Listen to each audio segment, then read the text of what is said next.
નમસ્કાર વિદ્યાર્થી મિત્રો, ધોરણ 12 ચેપ્ટર નંબર 3 પ્રવાહ વિદ્યુતમાં લાસ્ટ ટાઈમ આપણે ડ્રિફ્ટ વેગ વીડી એના વિશેની આપણે થોડી ચર્ચા કરી હતી. જ્યાં ડ્રિફ્ટ વેગ વીડીનું આપણે એક સમીકરણ લાવ્યા હતા કે વીડી બરાબર a ઇન્ટુ ટાઉ. ત્યારબાદ બીજું પણ એક છેલ્લે સમીકરણ લાવ્યા હતા કે ડ્રિફ્ટ વેગ વીડી બરાબર E upon m into tau, જ્યાં સૂત્રની અંદર માઇનસ આવતું હતું પણ આપણે મૂલ્ય સ્વરૂપે લખીએ તો આપણે આવી રીતે લખતા હતા. ડ્રિફ્ટ વેગ આપણે કોને કહેતા હતા? તો ડ્રિફ્ટ વેગ કહેતા હતા કે જ્યારે વિદ્યુત ક્ષેત્રની ગેરહાજરી હોય ત્યારે ઇલેક્ટ્રોન ગતિ કરી એક સ્થાનથી બીજા સ્થાન સુધી જાય છે. પણ જ્યારે આ જ પદાર્થને, આ જ સુવાહકને જ્યારે વિદ્યુત ક્ષેત્રની હાજરીમાં મૂકીએ છીએ તો એ જ ઇલેક્ટ્રોન એક છેડેથી બીજા છેડે જતો હોય તો ઘસડાઈ અને થોડું વધારે એ અંતર કાપતો હોય છે. તો આ વધારે જે અંતર કાપે છે એને અનુરૂપ જે વેગ હોય એને આપણે ડ્રિફ્ટ વેગ વીડી તરીકે ઓળખતા હતા. ત્યારબાદ આપણે ડ્રિફ્ટ વેગ વીડી અને વિદ્યુત પ્રવાહ ઘનતા વચ્ચેનો સંબંધ, એના માટેના કેટલાક વધારાના સૂત્રો જોયા હતા. એ સૂત્રો આ પ્રમાણે હતા કે વીડી બરાબર I અપોન NEA, જ્યાં I અપોન A બરાબર J લખી શકીએ અને J બરાબર સિગ્મા E કરીને સિગ્મા E અપોન NE કહી શકીએ. ઓકે, હવે સિગ્મા બરાબર વાહકતા અને વાહકતા એટલે 1 અપોન અવરોધકતા, તો 1 ભાગે અવરોધકતા કરીને E અપોન NE લખી શકીએ. ઓકે, આ ઉપરાંત E એટલે વિદ્યુત ક્ષેત્ર E બરાબર V બાય D લખી શકાય, એટલે કે V બાય L લખી શકાય. તો V upon L row N into E. તો આટલા ડ્રિફ્ટ વેગના આપણે અલગ અલગ પ્રકારના સૂત્રો બનાવી શકીએ. આપણે કેવા પ્રકારની રકમમાં કિંમતો, કયા મૂલ્યો આપ્યા છે એ અનુસાર આપણે સૂત્રો બનાવી શકીએ. ત્યારબાદ આપણે વિદ્યુત પ્રવાહ ઘનતા J બરાબર સિગ્મા E અથવા તો E અપોન રો પણ લખી શકીએ. અને છેલ્લે આપણે આ બંને સૂત્રો લાવ્યા હતા જે સૌથી મોસ્ટ ઇમ્પોર્ટન્ટ હતા કે સિગ્મા બરાબર NE square tau upon M. આ બધા જે સૂત્રો મેળવ્યા હતા ને ત્યાં છેલ્લે મેળવ્યું હતું. છેલ્લે છે એના પછી રો બરાબર M upon NE square tau. તો આ બંને સૂત્રો આપણે છેલ્લે મેળવ્યા હતા. તો આટલા સૂત્રો, એના ઉપર આધારિત આપણે કેટલાક દાખલા સોલ્વ કરવાનો પ્રયત્ન કરીએ. એમાં આપણે સૌથી પહેલાં લઈએ ઉદાહરણ નંબર 1. હવે ઉદાહરણ નંબર 1 જોઈએ. એની રકમ પહેલો વિભાગ છે. ઉદાહરણ નંબર એક રહ્યું એનો આ પહેલો વિભાગ A નંબરનો વિભાગ છે. અને એમાં આવું લખ્યું છે કે 1.5 એમ્પિયરનું વહન કરતા અને 1.5 એમ્પિયરનું વહન કરતા, એટલે 1.5 એ કઈ કિંમત આપી છે? 1.5 કિંમત આપી છે વિદ્યુત પ્રવાહ I 1.5 એમ્પિયરનું વહન કરતા અને 1 × 10⁻⁷ મીટર સ્ક્વેર આડછેદનું ક્ષેત્રફળ ધરાવતા, જે ક્ષેત્રફળની કિંમત કેટલી આપી દીધી? એ બરાબર 1 × 10⁻⁷ મીટર સ્ક્વેર આડછેદનું ક્ષેત્રફળ ધરાવતા એક તારમાંથી વહન પામતા જે ઇલેક્ટ્રોન છે, એક તાર છે, તારમાંથી ઇલેક્ટ્રોનનું વહન થાય છે. ઇલેક્ટ્રોન વહન પામતા હોય એટલે સ્વાભાવિક છે કે એની ડ્રિફ્ટ ઝડપ અથવા તો ડ્રિફ્ટ વેગ હોય. વહન પામતા ઇલેક્ટ્રોન માટે સરેરાશ ડ્રિફ્ટ ઝડપ એટલે વીડી, આની આપણે ગણતરી કરવાની છે. એવું ધારો કે દરેક કોપરનો પરમાણુ લગભગ એક વાહક ઇલેક્ટ્રોન આપે છે. એનો મતલબ શું થયો કે આખું જે કોપર, તાંબુ છે, જે આખું કોપર છે, એ કોપરમાંથી જો એક કોપરનો પરમાણુ લઈ લો તો એક કોપરના પરમાણુમાં એક મુક્ત ઇલેક્ટ્રોન છે. એનો મતલબ એવો થયો. કોપરની ઘનતા આપી દીધી 9 × 10⁻³ કિલોગ્રામ પ્રતિ મીટર ઘન. હવે આનો મતલબ શું થાય? ઘનતા એટલે શું? ઘનતા બરાબર દળ ભાગ્યા કદ, જેની કિંમત આપી છે 9 × 10⁻³ કિલોગ્રામ પ્રતિ મીટર ઘન. એનો મતલબ જે છેદમાં હોય એને આપણે એક એકમ તરીકે દર્શાવીએ છીએ, એટલે કે એકમ કદ દીઠ કોપરના દળને કોપરની ઘનતા કહેવાય. તો એવી જ રીતે એકમ કદ દીઠ કોપરનું દળ કેટલું છે? 9 × 10⁻³ અને આ રીતે વંચાય કે એકમ કદ દીઠ કોપરનું દળ કેટલું આપી દીધું? 9 × 10⁻³.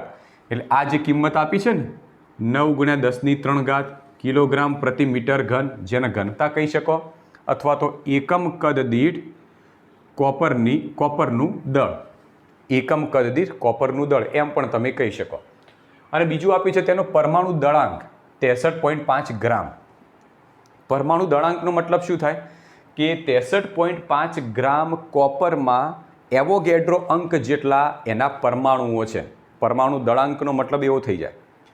પરમાણુ દળાંક તમારે હાસ્યમાં લખવો હોય તો લખી દેજો કે પરમાણુ દળાંક બરાબર, આપણે એની વ્યાખ્યા નહીં કહેતા પણ સમજૂતી દાખલાઓમાં આપણે કેવી રીતે એને ગણતરીમાં લેવું. તો પરમાણુ દળાંક બરાબર આ જે ગ્રામ આપેલું છે, અમુક ગ્રામ અથવા તો જે ગ્રામ આપેલું હોય એ ગ્રામમાં રહેલા એવોગેડ્રો અંક જેટલા પરમાણુઓની સંખ્યા. બરાબર, અહીંયા આગળ દળ આપ્યું છે કે કોપર માટેનો પરમાણુ દળાંક આપ્યો છે 63.5 ગ્રામ. એનો મતલબ થાય 63.5 ગ્રામ કોપરમાં એવોગેડ્રો અંક જેટલા એના પરમાણુઓ રહેલા છે. તો આપણે શોધવું છે સરેરાશ ડ્રિફ્ટ ઝડપ અથવા તો ડ્રિફ્ટ ઝડપ વીડી. ચલો કેવી રીતે શોધીએ? તો આપણી પાસે ડ્રિફ્ટ ઝડપના બધા સૂત્રો છે, જેમાંથી આ સૂત્રો છે એમાંથી કોઈ પણ સમીકરણ વાપરી શકીએ. તો સિમ્પલ તમને દેખાય છે કે આઈ અને એ આપેલું છે, તો આઈ અને એ માટે આ પહેલું સમીકરણ છે એ સમીકરણનો ઉપયોગ કરીએ. તો સૂત્ર આવી રીતે લખીએ કે ડ્રિફ્ટ ઝડપ વીડી બરાબર આઈ અપોન એન ઈ એ. જોઈએ કઈ કઈ કિંમતો આપી છે ને કઈ નહીં આપી. આઈ આપી દીધા, એ પણ આપી દીધા. ઈ એટલે ઇલેક્ટ્રોનનો વિદ્યુત ભાર, એ લઈએ છીએ 1.6 × 10⁻⁻19 કુલમ. એન એટલે શું? એન એટલે કોપરમાં રહેલા ઇલેક્ટ્રોનની સંખ્યા. તો કોપરમાં રહેલા ઇલેક્ટ્રોનની સંખ્યા કેવી રીતે શોધીએ? તો સૌથી પહેલાં કોપરનું દળ કેટલું છે એના ઉપરથી આપણે ઇલેક્ટ્રોનની સંખ્યા શોધવાનો પ્રયત્ન કરીએ. ચલો સૌથી પહેલાં આપણે એનની કિંમત શોધવી છે. એન એટલે થાય છે કે એકમ કદ દીઠ, એનનો મતલબ થાય એકમ કદ દીઠ ઇલેક્ટ્રોનની સંખ્યા. એનનો મતલબ શું? અહીંયા કહીએ છીએ ને એન, તો એનનો મતલબ શું થાય? એન બરાબર એકમ કદ દીઠ ઇલેક્ટ્રોનની સંખ્યા, જેને તમે સંખ્યા ઘનતા પણ કહી શકો, અથવા તો એને બીજું નામ છે સંખ્યા ઘનતા. બરાબર, તો ચલો પહેલાં આપણે એનની કિંમત મળી જાય તો ડ્રિફ્ટ વેગ આરામથી મળી જાય છે. તો ચલો કેવી રીતે એનની કિંમત આપણે કેવી રીતે શોધીએ? તો એનની કિંમત માટે આપણે કહી શકીએ કે એન એટલે એકમ કદમાં રહેલા ઇલેક્ટ્રોનની સંખ્યા. ચલો એકમ કદમાં રહેલા ઇલેક્ટ્રોનની સંખ્યા કેવી રીતે શોધીએ? તો સૌથી પહેલાં અહીંયા આગળ તમને પરમાણુ દળાંક આપેલો છે. પરમાણુ દળાંક કેટલો આપ્યો? 63.5 ગ્રામ. એટલે આનો મતલબ એ થયો કે 63.5 ગ્રામ તાંબામાં અથવા તો કોપરમાં રહેલા પરમાણુઓની સંખ્યા બરાબર એવોગેડ્રો અંક. તો આટલા ગ્રામ એકમ કદ, જો અહીંયા આગળ મીટર ઘન છેદમાં છે, મીટર ઘન છેદમાંનો મતલબ થાય એકમ કદ. તો આટલા ગ્રામમાં રહેલા કોપરના કોપરના પરમાણુની સંખ્યા કેટલી? ફરીથી જોઈ લો. સૌથી પહેલાં આપણે પરમાણુ દળાંક આપ્યો છે ને, પરમાણુ દળાંકનો મતલબ થાય 63.5 ગ્રામમાં રહેલા પરમાણુની સંખ્યા એવોગેડ્રો અંક જેટલી. આમ લખું છું અહીંયા આગળ, જો અહીંયા આગળ લખું છું કે 63.5 ગ્રામ કોપરમાં કોપરમાં પરમાણુઓની સંખ્યા બરાબર એને એટલે એવોગેડ્રો અંક જેટલી. આટલા ગ્રામ એનું દળ હોય, 63.5 ગ્રામ દળ હોય, તો એટલા દળમાં કોપરમાં પરમાણુની સંખ્યા એવોગેડ્રો અંક જેટલી. તો આટલું દળ હોય તો એમાં પરમાણુની સંખ્યા કેટલી? પરમાણુની સંખ્યા મળી જાય તો લખ્યું છે કે એક પરમાણુમાં એક ઇલેક્ટ્રોન રહેલો છે, તો એના ઉપરથી એટલા ઇલેક્ટ્રોન મળી જશે. તો આપણે અહીંયા આગળ લખી દઈએ.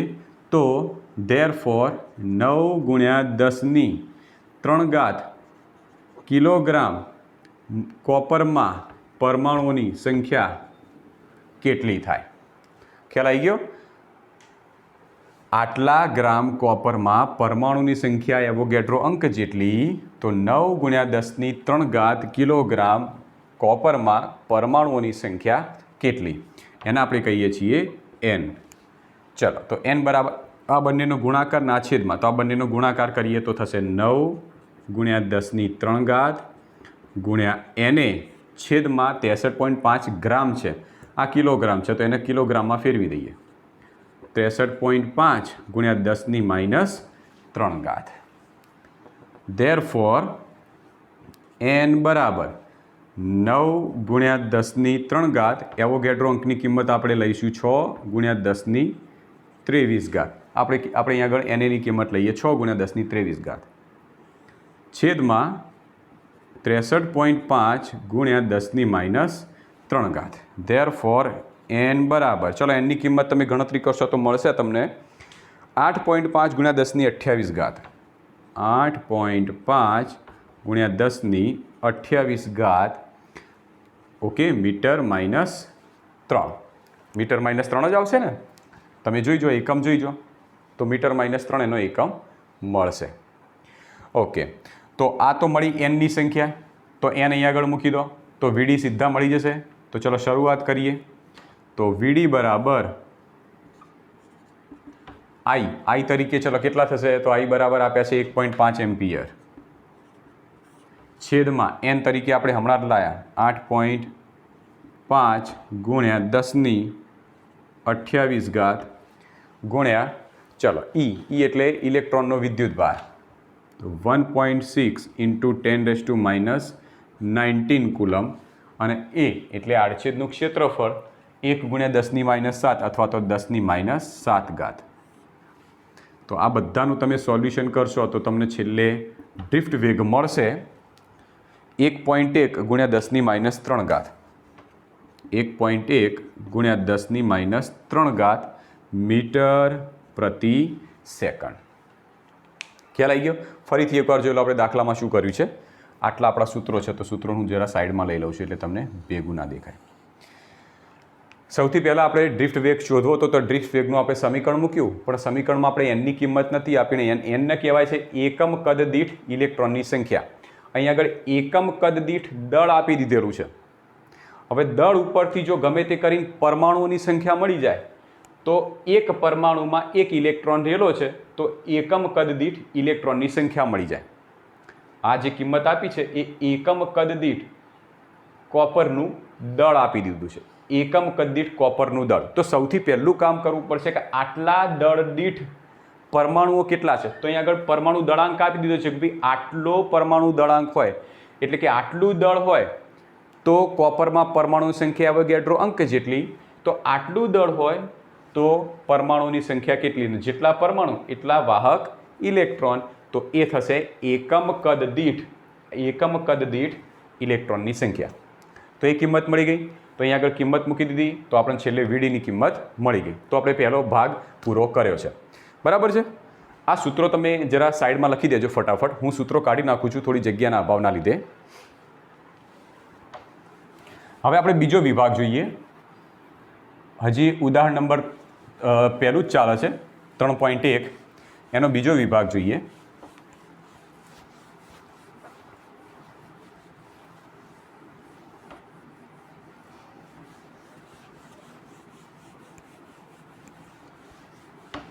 ઓકે, બીજા વિભાગની રકમ લખીએ છીએ કે ઉપરોક્ત મળેલ ડ્રિફ્ટ ઝડપને, આ બી વિભાગ, ઉપરોક્ત મળેલ ડ્રિફ્ટ ઝડપને નંબર 1 સામાન્ય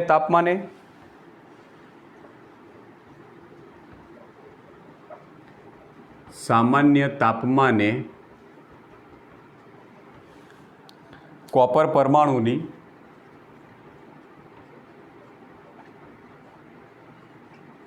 ઉષ્મીય ઝડપ, અને નંબર 2 સુવાહકમાં આ ડ્રિફ્ટ ગતિ માટે જવાબદાર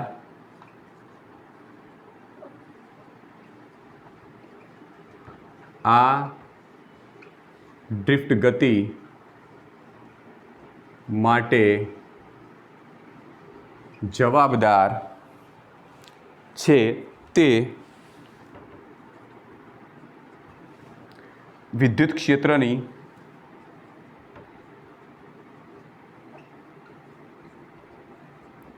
પ્રસરણની ઝડપ સાથે સરખામણી કરો. આ બીજો વિભાગ છે. બીજા વિભાગમાં શું કીધું છે જુઓ, સમજો પહેલાં કે તમે પહેલા વિભાગની અંદર જે ડ્રિફ્ટ ઝડપ મેળવી હતી, આ ડ્રિફ્ટ ઝડપને કોપરનો પરમાણુ જ્યારે સામાન્ય તાપમાને હોય ત્યારે એમની ઉષ્મીય ઝડપ અને સુવાહકમાં આ ડ્રિફ્ટ ગતિ માટે જવાબદાર છે તે વિદ્યુત ક્ષેત્રની પ્રસરણની ઝડપ, આ બંને સાથે ડ્રિફ્ટ ઝડપની સરખામણી કરવાની છે. તો ડ્રિફ્ટ ઝડપ કેટલી આવી છે તમે સાઈડમાં લખેલું છે 1.1 ગુણ્યા 10⁻³ મીટર પ્રતિ સેકન્ડ. બરાબર છે? ઓકે, તો સૌથી પહેલું કામ કરીએ, પહેલાં ડ્રિફ્ટ ઝડપને સામાન્ય તાપમાને કોપરની ઉષ્મીય ઝડપ સાથે સરખામણી કરીએ અને ત્યારબાદ ડ્રિફ્ટ ઝડપને આપણે વિદ્યુત પ્રસરણની ઝડપ સાથે સરખામણી કરીએ. તો સૌથી પહેલું કામ આપણે પહેલો વિભાગ લઈએ, ઉષ્મીય ઝડપ સાથે એની સરખામણી કરીએ. તો કોપરના પરમાણુની ઉષ્મીય ઝડપ. ચલો, ઉષ્મીય ઝડપ માટેનું સૂત્ર શું છે? તો ઉષ્મીય ઝડપ માટેનું સૂત્ર આપણે આગળના ધોરણોમાં એટલે કે 11મા ધોરણમાં ભણી ગયેલા છીએ. આ પ્રકારનું છે કે 1/2 mv² બરાબર 3/2 kb ઇન્ટુ ટી. 1/2 mv² બરાબર 3/2 kb ઇન્ટુ ટી. તો આ છે એ કોની કિંમત છે? ઉષ્મીય ઝડપ માટેનું આ સમીકરણ છે, જેમાંથી આ વિભાગ રહ્યો 3/2 kb ઇન્ટુ ટી એને કહેવાશે ઉષ્મીય ઝડપ. બરાબર, આ ઉષ્મીય ઝડપનું છે. ઉષ્મીય ઝડપ વાસ્તવમાં 1/2 mv² એટલે કોઈ પણ પરમાણુ એના અંદર રહેલા જે ઇલેક્ટ્રોન છે એ વધારે દોલિત થાય. પરમાણુ જ્યારે વધારે દોલિત થાય જેના લીધે ઉષ્મીય ઝડપ વધારે મળે. બરાબર, તો આની ઉપરથી આપણે ઉષ્મીય ઝડપ શોધવાની છે. તો ચલો કંઈક અહીંયા આગળ 2 2 કેન્સલ થાય છે. તો mv² બરાબર 3 kb ટી, therefore v² બરાબર 3 kbt/m. આ v² છે જે આપણી ઉષ્મીય ઝડપનું સૂત્ર છે, એને કરતા બનાવવાનો છે. તો v બરાબર વર્ગમૂળમાં 3 kbt/m. ઓકે, બધી કિંમતો આપણે ફટાફટ મૂકી અને vની કિંમત મેળવવાનો પ્રયત્ન કરીએ. ચાલો, તો સૌથી પહેલાં ચેક કરો કે કઈ કઈ કિંમત આપણે જાણીએ છીએ. તો પહેલી તો તમને અહીં આગળ kb એટલે શું? તો kb બરાબર થાય બોલ્ટ્ઝમેન અચળાંક. kb બરાબર થશે બોલ્ટ્ઝમેન અચળાંક અને બોલ્ટ્ઝમેન અચળાંકની કિંમત જાણીએ છીએ 1.38 ગુણ્યા 10⁻23 ઘાત. 1.38 ગુણ્યા 10⁻23 ઘાત. તો કેબીની કિંમત તો આપણે જાણીએ છીએ. ટી એટલે આપ્યું છે સામાન્ય તાપમાન, અને સામાન્ય તાપમાન તરીકે કેટલું લઈએ? ટી બરાબર સામાન્ય તાપમાન, અને સામાન્ય તાપમાન એટલે 27 ડિગ્રી સેન્ટીગ્રેડ. એને 273 વડે સરવાળો કરો તો થાય 300 કેલ્વિન. તો સામાન્ય તાપમાન એટલે કેટલું? 300 કેલ્વિન. ચલો, એ તો પૂરું. હવે એમ એટલે શું? ચલો વિચારો, એમ એટલે શું? એમ એટલે શું હશે? સ્મોલ એમની કિંમત શું છે?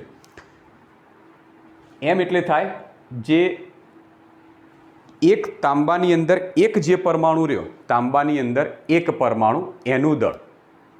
તાંબામાં જે આપણે એક પરમાણુ લઈએ છીએ, એક પરમાણુવાળું કોઈ તાંબુ હોય એ તાંબાનું દળ, જેને આપણે એમ તરીકે લઈએ. ચલો, એ કેવી રીતે શોધીએ? એમની કિંમત કેવી રીતે શોધીએ?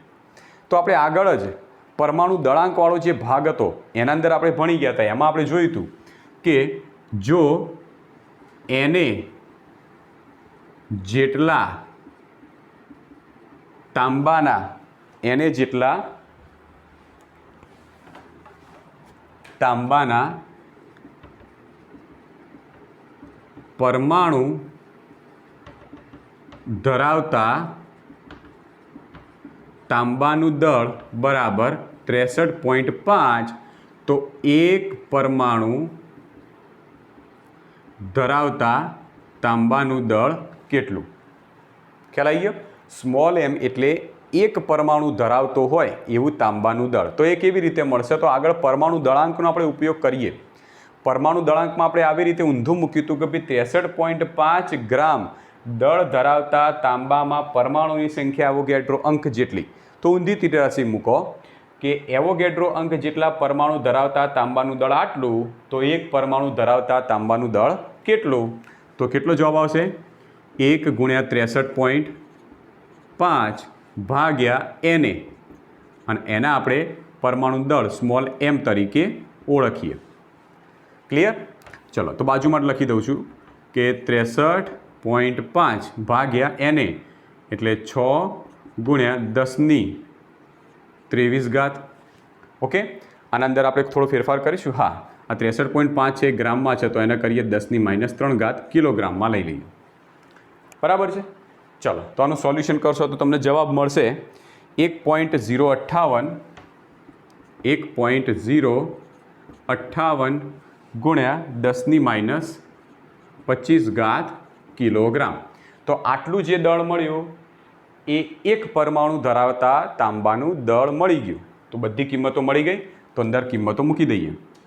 ધેરફોર વી બરાબર √3 ગુણ્યા એવોગેડ્રો અંક બોલ્ટ્ઝમેન અચળાંક 1.38 ગુણ્યા 10⁻23 ગુણ્યા ટી એટલે સામાન્ય તાપમાન 300 કેલ્વિન છેદમાં એમની કિંમત લાયા 1.058 ગુણ્યા 10⁻25.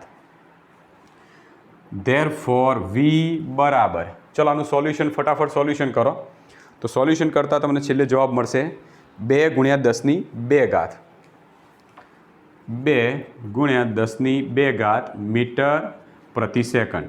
તો આ જે ઝડપ મળી એ છે ઉષ્મીય ઝડપ. આ ઝડપ કઈ મળી? ઉષ્મીય ઝડપ આપણને મળી ગઈ છે. તો ચલો પહેલાં તો પૂછ્યું છે એ પ્રમાણે વિચારો કે બંનેની સરખામણી કરીએ તો સરખામણીમાં શું થશે? ડ્રિફ્ટ ઝડપ અને સામાન્ય તાપમાનને કોપરના પરમાણુની ઉષ્મીય ઝડપ, આ બંનેની સરખામણી કરીએ. ચલો તો સરખામણી એટલે બંનેનો ગુણોત્તર. તો અહીં આગળ લખીએ કે ડ્રિફ્ટ ઝડપ ભાગ્યા ઉષ્મીય ઝડપ. ડ્રિફ્ટ ઝડપ તો આપણે આગળ લાવ્યા હતા, લગભગ હતી 1.1 ગુણ્યા 10⁻3. ઉષ્મીય ઝડપ આપણે લાવ્યા 2 ગુણ્યા 10⁻2. આપણે એપ્રોક્સિમેટલી 10⁻માં લખીએ. 10⁻2 ઉપર જાય તો 10⁻2 ઉપર જાય તો 10⁻2, તો એપ્રોક્સિમેટલી જવાબ આવશે 10⁻5. આનો મતલબ શું થયો કે ડ્રિફ્ટ ઝડપ વીડી ઇઝ એપ્રોક્સિમેટલી 10⁻5 ઉષ્મીય ઝડપ વી. તો ડ્રિફ્ટ ઝડપ એ ઉષ્મીય ઝડપ કરતાં 10⁻5 ગણી થાય. ડ્રિફ્ટ ઝડપ એ ઉષ્મીય ઝડપ કરતાં 10⁻5 ગણી થશે. તો અહીં આગળ લખી દઈએ વિધાનમાં કે ડ્રિફ્ટ ઝડપ એ ઉષ્મીય ઝડપ કરતાં 10⁻5 ગણી થાય. ઓકે, પહેલો ભાગ પૂરો થઈ ગયો. 10⁻5 ગણી થાય. હવે બીજો ભાગ લઈએ. ઓકે, આ પહેલો ભાગ હતો. હવે બીજા ભાગ માટે આપણે થોડો ભાગ કાઢી નાખીએ અહીં આગળ.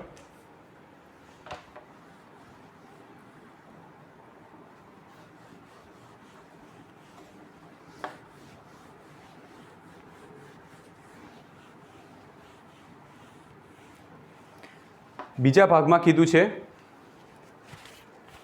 કે સુવાહકમાં આ ડ્રિફ્ટ ગતિ માટે જવાબદાર છે તે વિદ્યુત ક્ષેત્રની પ્રસરણની ઝડપ સાથે. વિદ્યુત ક્ષેત્રની પ્રસરણ, વિદ્યુત ક્ષેત્ર કોઈ સુવાહકની અંદર વિદ્યુતનું જ્યારે વહન થતું હોય તો એ વિદ્યુતનું વહન વાસ્તવમાં વિદ્યુત ચુંબકીય તરંગનું વહન થતું હોય એમ કહી શકાય. મગજમાં પોઈન્ટ ફિક્સ કરો કે જ્યારે કોઈ વાહકની અંદર વિદ્યુતનું વહન થતું હોય તો આ વિદ્યુતનું વહન એટલે કે વિદ્યુત ચુંબકીય તરંગનું વહન થાય. અને વિદ્યુત ચુંબકીય તરંગનું વહન થાય તો વિદ્યુત ચુંબકીય તરંગની ઝડપ એ આપણે જાણીએ છીએ, જે સૂર્યમાંથી જે પ્રકાશ નીકળે છે એ વાસ્તવમાં વિદ્યુત ચુંબકીય તરંગ સ્વરૂપે નીકળે છે.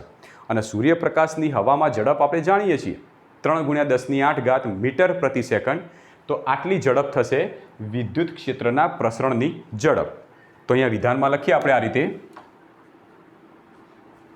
કે વિદ્યુત ક્ષેત્રના પ્રસરણની ઝડપ એટલે વિદ્યુત ચુંબકીય તરંગની ઝડપ. નીચે બીજો પોઈન્ટ, વિદ્યુત ચુંબકીય તરંગની ઝડપ બરાબર 3 × 10⁸ મીટર પ્રતિ સેકન્ડ. તો આપણે સીધી જ વિદ્યુત ક્ષેત્રના પ્રસરણની ઝડપ મળી ગઈ. હવે આને ડ્રિફ્ટ ઝડપ સાથે સરખામણી કરવાની છે. તો સરખામણી કરીએ. ડ્રિફ્ટ ઝડપ ભાગ્યા તરંગની ઝડપ. ઓકે, ડ્રિફ્ટ ઝડપ જેની કિંમત હતી 1.1 × 10⁻³ અને આ છે 3 × 10⁸. આનો એપ્રોક્સિમેટલી સીધો જવાબ લખીએ તો થશે 10⁻11. આનો મતલબ શું થયો કે ડ્રિફ્ટ ઝડપ બરાબર 10⁻11 તરંગની ઝડપ. તો તરંગની ઝડપ કરતાં ડ્રિફ્ટ ઝડપ એ તરંગની ઝડપ કરતાં 10⁻11 ગણી થાય. તો અહીં આગળ લખીએ કે ઇલેક્ટ્રોનની ડ્રિફ્ટ ઝડપ એ આપણે શું કીધું છે, વિદ્યુત ક્ષેત્રની પ્રસરણની ઝડપ કરતાં 10⁻11 ગણી થાય છે. બરાબર. તો આખો હવે દાખલો આરે પહેલો પૂરો થયો. ઉદાહરણનો પહેલો દાખલો. ચલો હવે આપણે લઈએ સ્વાધ્યાયનો દાખલા નંબર 13.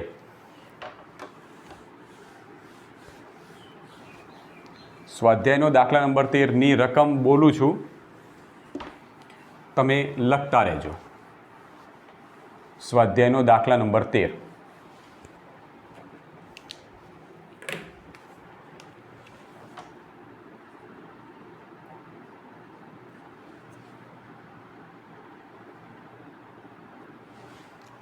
ચલો રકમ જોજો. આ પ્રમાણે રકમ છે કે ઉદાહરણ નંબર 3.1 એટલે હમણાં જે ઉદાહરણ આગળ ચલાવ્યું એ ઉદાહરણ 3.1માં કોપર સુવાહકમાં મુક્ત ઇલેક્ટ્રોનની અંદાજિત સંખ્યા ઘનતા. મેં સંખ્યા ઘનતા માટે બીજો કોઈ શબ્દ કીધો તો?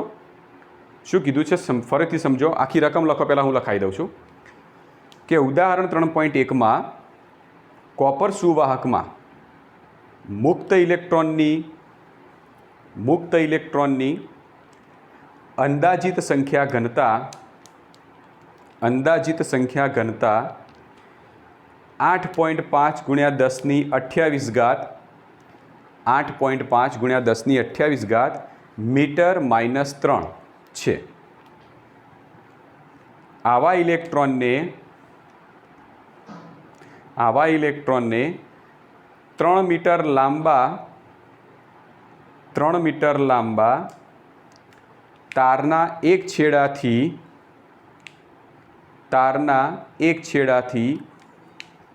બીજા છેડા સુધી ડ્રિફ્ટ થતા એટલે ઘસડાતા કેટલો સમય લાગશે? તારના આડછેદનું ક્ષેત્રફળ 2 × 10⁻6 મીટર સ્ક્વેર. 2 × 10⁻6 મીટર સ્ક્વેર અને તેમાંથી 3 એમ્પિયર જેટલો પ્રવાહ વહે છે. ઓકે, ચલો હવે રકમ આખી એકવાર તમે લખી કાઢી છે. તો રકમને હવે તમે જોતા જો, વાંચતા જો અને હું પણ જોડે જોડે વાંચતો જાઉં છું ને આપણે ડેટા બનાવતા જઈએ. ઉદાહરણ નંબર 3.1માં કોપર સુવાહકમાં એટલે જે કોપરમાં મુક્ત ઇલેક્ટ્રોનની અંદાજિત સંખ્યા ઘનતા જેને આપણે કહીએ છીએ એકમ કદ દીઠ સંખ્યા, જેને n સંજ્ઞાથી દર્શાવાશે. અંદાજિત સંખ્યા ઘનતા કહો એને, સંખ્યા ઘનતા નામ છે, અથવા તો એકમ કદ દીઠ સંખ્યા, અથવા તો એકમ કદ દીઠ ઇલેક્ટ્રોનની સંખ્યા. બે એના નામ છે, બરાબર. તો સંખ્યા ઘનતા જેને n સંજ્ઞાથી દર્શાય, જેની કિંમત આપી છે 8.5 ગુણ્યા 10⁻28 મીટર -3. બીજો પોઈન્ટ, આવા ઇલેક્ટ્રોનને 3 મીટર લાંબા તારના એક છેડાથી બીજા છેડા સુધી ડ્રિફ્ટ થવું છે. એટલે માની લો કે આ તાર છે, આ તારની અંદર આ છેડા ઉપર એક ઇલેક્ટ્રોન છે, આ ઇલેક્ટ્રોન ડ્રિફ્ટ થાય છે એક છેડાથી બીજા છેડા સુધી. એટલે આ તારની લંબાઈ આપી દીધી છે 3 મીટર, જેને આપણે L સંજ્ઞાથી ઓળખીએ છીએ 3 મીટર. ત્યારબાદ ડ્રિફ્ટ થતાં કેટલો સમય લાગશે, આપણે સમયની કિંમત શોધવી છે. t બરાબર કેટલું હશે, આગળ આપેલું છે કે તારના આડછેદનું ક્ષેત્રફળ એ આપી દીધું, એ બરાબર 2 ગુણ્યા 10⁻6 મીટર વર્ગ, અને તેમાંથી 3 એમ્પિયર જેટલો પ્રવાહ વહે છે. એટલે I બરાબર 3 એમ્પિયર. ચલો સમય t શોધવો છે, કેવી રીતે શોધીએ? તો એટલી તો તમને ખબર પડી ગઈ છે કે એક વાહક તાર છે, આ વાહક તારમાં મુક્ત ઇલેક્ટ્રોનો છે, એમાંથી એક ઇલેક્ટ્રોન એક છેડા ઉપરથી બીજા છેડા સુધી ડ્રિફ્ટ થાય છે. અને ડ્રિફ્ટ થાય એટલે સ્વાભાવિક છે કે એના અંદર ડ્રિફ્ટ વેગ ઉત્પન્ન થાય. અને ડ્રિફ્ટ વેગ ઉત્પન્ન થાય તો ડ્રિફ્ટ વેગના આપણે એવા સમીકરણનો ઉપયોગ કરીએ કે જેમાંથી આપણે આપેલી કિંમત મળી જાય. મિત્રો યાદ રાખો કે ડ્રિફ્ટ વેગનું તમે જ્યારે સમીકરણ વિચારતા હોય ને ત્યારે સીધી અંદર જોવાનું કે I અને A આપેલા છે. જો I અને A આપ્યા હોય તો આગળ જે સમીકરણ મૂકીએ સમીકરણનો સીધો ઉપયોગ કરી શકીએ. તો આપણે અહીંયા આગળ જોયું I અને A બંને આપેલા છે, તો આગળ જે સમીકરણ વાપરીએ સમીકરણનો ઉપયોગ કરીએ કે ઇલેક્ટ્રોનનો ડ્રિફ્ટ વેગ VD બરાબર I/ANE અથવા NEA.